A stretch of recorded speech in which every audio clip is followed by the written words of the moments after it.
Сәлем достар, арнама қош келдіңіздер. Бүгін біз өте дәмді шабдалы қосылған творогты галета әзірлейміз. Сіздер де осы рецептпен әзірлеп көріңіздер, өте дәмді шығады. Бізге қажетті ингредиенттер: қамырына 100 грамм творог, 150 грамм ұн, 100 грамм сары май, 2 ас қасық шекер, жарты шай қасық қопсытқыш. Ал салмасына 3 дана шабдалы, шамамен 400 грамм, 2 ас қасық шекер ұнтағы, 1 ас қасық жүгері крахмалы.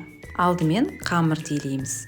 Мискаға творогты, бөлме температурасындағы сары майды, шекерді, ұнды және де қопсытқышты салып, жақсылап араластырып қамыр илейміз.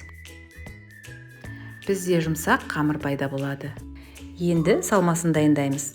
Шабдалыларды жуып, құрғатып сүртіп аламыз.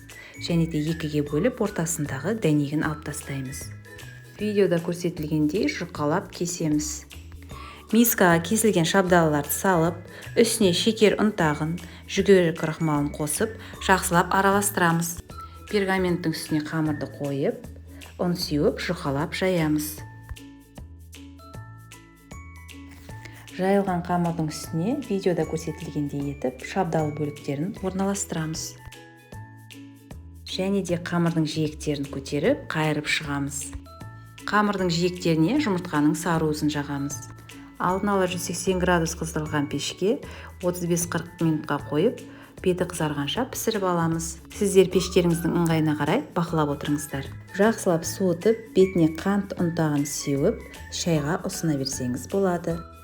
Біздің өте дәмді шабдалы қосылған творогты галетамыз дайын болды. Ас болсын.